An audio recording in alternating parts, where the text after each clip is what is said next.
बेचे।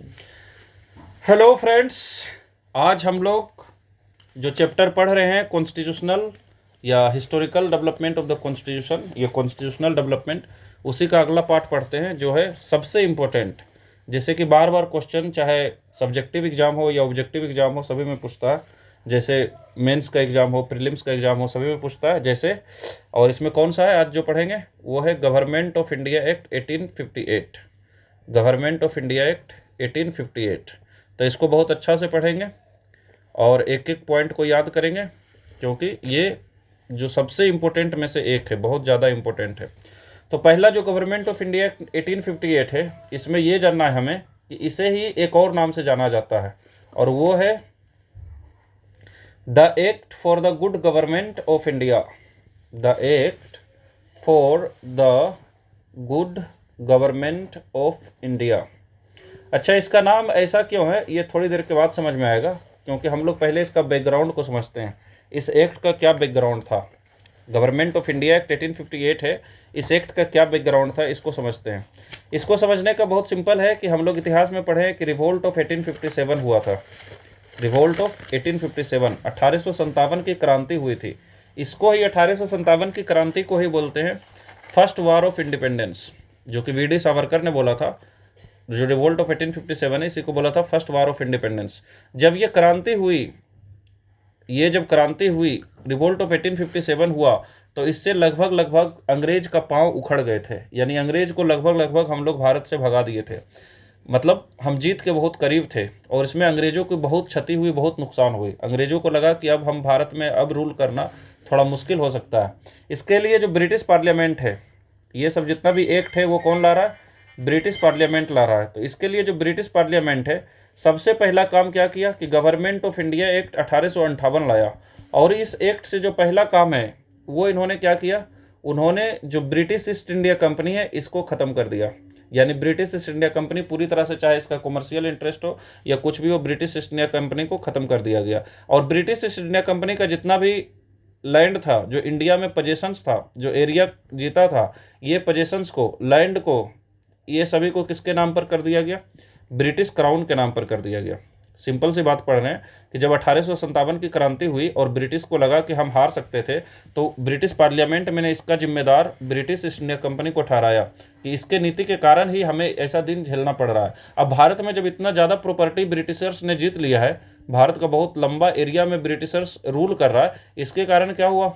इसके कारण ब्रिटिश पार्लियामेंट को लगा कि ब्रिटिश ईस्ट इंडिया कंपनी का रूल को ख़त्म करते हैं और हमारा डायरेक्ट रूल स्टार्ट करते हैं। इसलिए इसको बोला जाता है क्राउन एक्ट।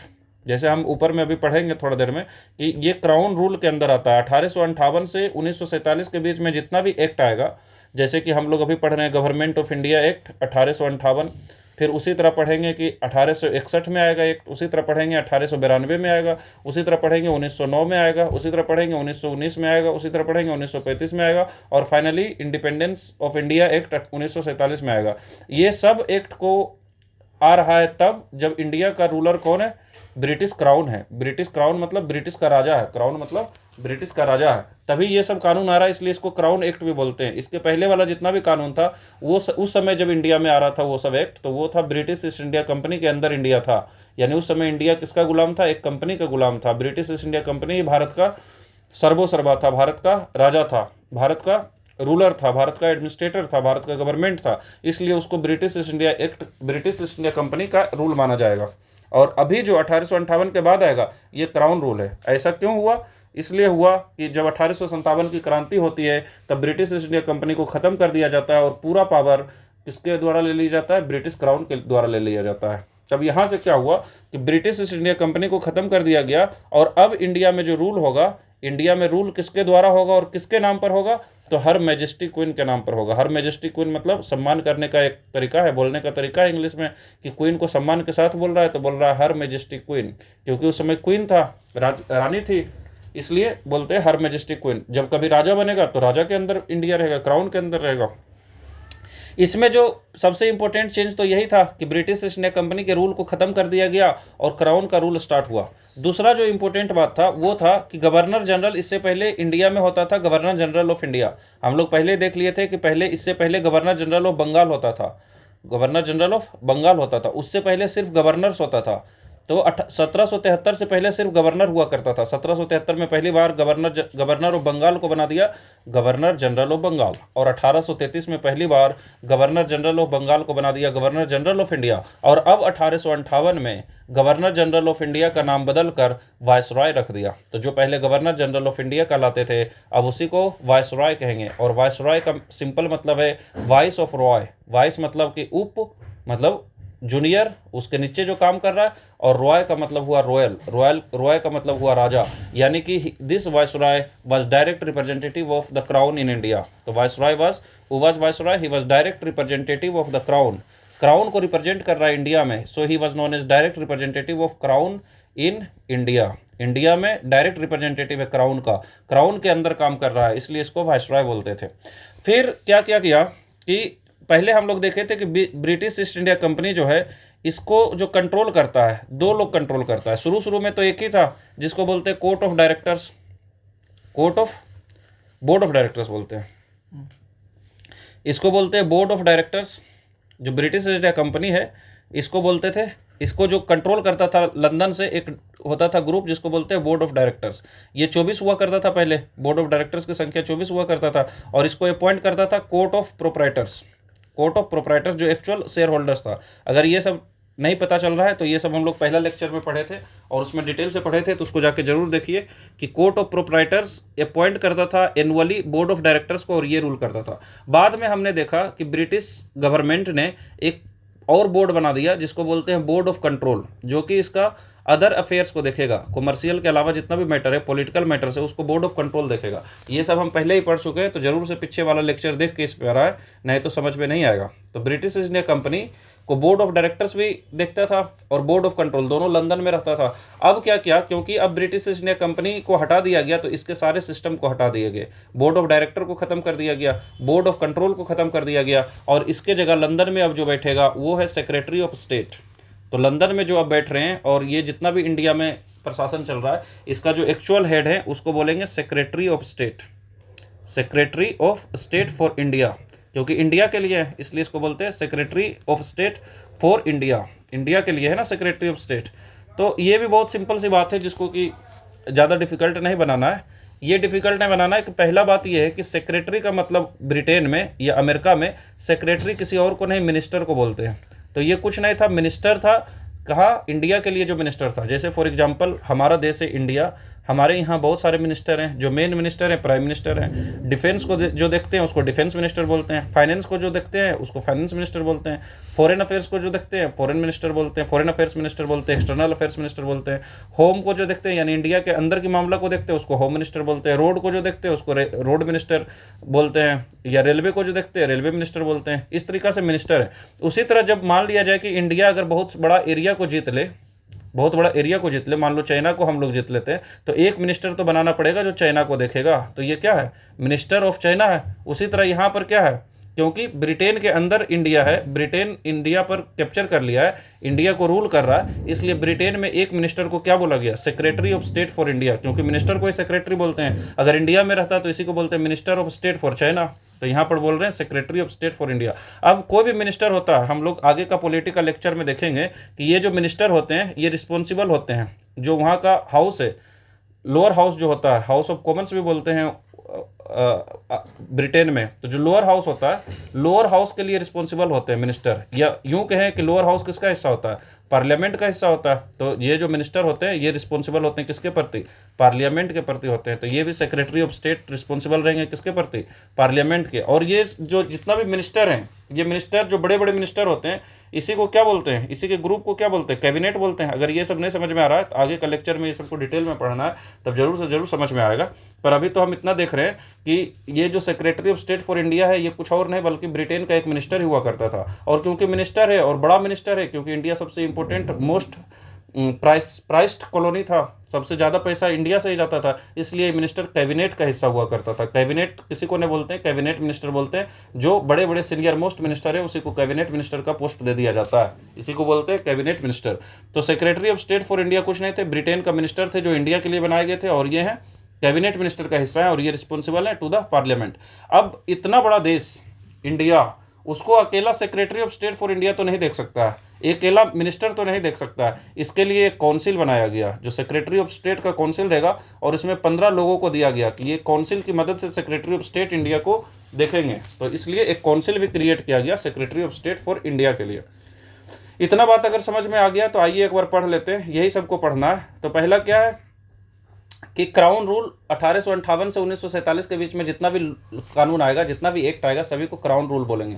इसलिए क्राउन रूल बोलेंगे क्योंकि ये सभी अभी भारत के अंदर 1858 के बाद इंडिया के अंदर जितना भी ब्रिटिश का पोजेशन है सब क्राउन के अंदर है, क्राउन का रूल है, इसलिए इसको क्राउन रूल बोलते हैं। उसमें पहला जो एक्ट आया उसको बोलते हैं गवर्नमेंट ऑफ इंडिया एक्ट 1858। तो ये गवर्नमेंट ऑफ इंडिया एक्ट 1858 है। इसका बैकग्राउंड क्या था? This act was enacted in the wake of revolt of 1857। 1857 की क्रांति के बाद ही इस एक्ट को लाया गया, इसलिए इस एक्ट को बोलते हैं act for the good government of India. क्योंकि इससे पहले British east India company India के अंदर था, अब क्राउन के रूल के अंदर आ गया। तो इसको अच्छा दिखाने के लिए, इसको ये बताने के लिए कि अब जो रूल होगा, अब जो प्रशासन होगा उसमें परिवर्तन देखा जाएगा, अब जो प्रशासन होगा पिछले प्रशासन से ज़्यादा बेटर होगा। इसलिए इसका नाम, इसको गौरवान्वित करने के लिए, इसको ज़्यादा तारीफ करने के लिए, क्राउन को ज़्यादा इंपॉर्टेंस देने के लिए इसी एक्ट का नाम रख दिया गया act for the good government of India. कि अब भारत में जो गवर्नमेंट होगा वो कैसा गवर्नमेंट होगा? गुड गवर्नमेंट होगा। कुछ पुरानी बातें को भूल जाइए, ब्रिटिश इंडिया को भूल जाइए, अब क्राउन के अंदर जब भारत में रूल होगा तो गुड गवर्नमेंट होगा।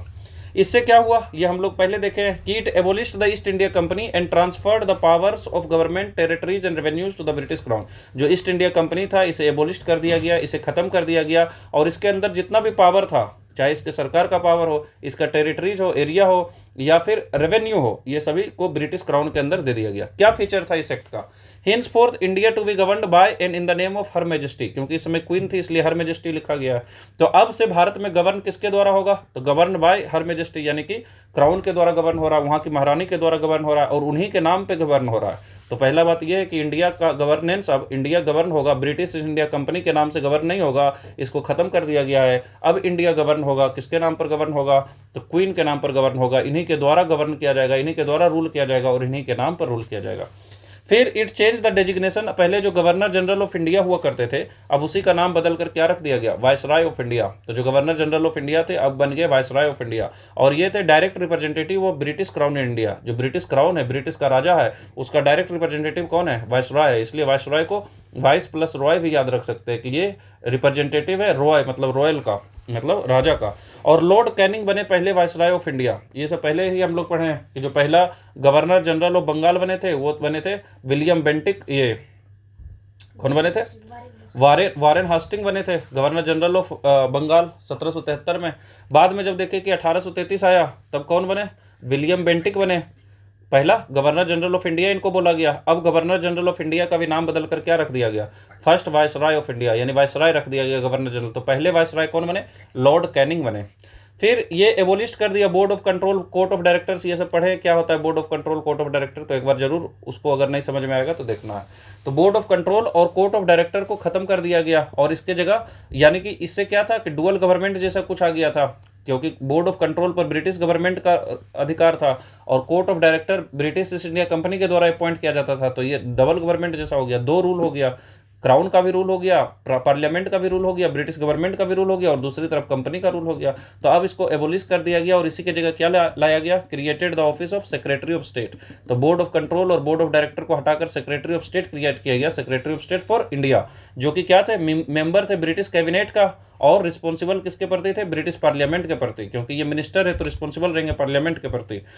और एक पॉइंट ये है कि established A 15 member council of India. अब सेक्रेटरी ऑफ स्टेट, यानी कि ये जो मिनिस्टर थे secretary of state for India, जो सेक्रेटरी थे इंडिया के लिए रिस्पॉन्सिबल थे, अकेले रूल नहीं कर सकते इतने बड़े इंडिया में, अकेले पूरा इंडिया को नहीं संभाल सकते हैं, इसलिए इनको सपोर्ट के लिए एक 15 मेंबर का काउंसिल क्रिएट किया गया। So established 15 member council of India, जो कैसा था? एन एडवाइजरी बॉडी था। एडवाइजरी मतलब सिर्फ एडवाइस देंगे, इनका जो बोला हुआ रहेगा, इनका जो सजेशन रहेगा वो चाहे तो इसका सेक्रेटरी ऑफ स्टेट मान भी सकते हैं, नहीं भी मान सकते हैं। तो an advisory body to assist secretary of state, ये सेक्रेटरी ऑफ स्टेट का मदद करेगा। किसमें मदद करेगा? इंडिया में रूल करने में, इंडिया को गवर्न करने में, इंडिया से पैसा खींच कर ब्रिटिश पहुंचाने में मदद करेगा। कौन? यही जो काउंसिल ऑफ इंडिया है। और सेक्रेटरी ऑफ स्टेट यही काउंसिल का चेयरमैन थे। तो सिंपल है कि जो सेक्रेटरी ऑफ स्टेट है अकेले रूल नहीं कर सकते हैं, तो इनको सपोर्ट के लिए 15 मेंबर का एडवाइजरी काउंसिल बनाया गया और इनका चेयरमैन भी सेक्रेटरी ऑफ स्टेट को बनाया गया। तो होपफुली बहुत अच्छा से समझ में आया होगा। थोड़ा लंबा अगर होता है लेक्चर तो इसके लिए चिंता नहीं करना है, क्योंकि सभी पॉइंट को बहुत क्लियरली समझाया जाता है और कोशिश किया जाता है कि 2 से 3 बार बताया जाए ताकि याद हो जाए। ऐसे भी चैप्टर बहुत डिफिकल्ट है, तो टाइम का चिंता नहीं कीजिए, ज़्यादा से ज़्यादा देखिए। अगर नहीं समझ में आता है दोबारा देखिए, तिबारा देखिए, और दोस्तों के पास भी भेजिए, शेयर कीजिए, कमेंट कीजिए, ताकि हमें भी मोटिवेशन मिले और से और वीडियो बनाने का। Thank you.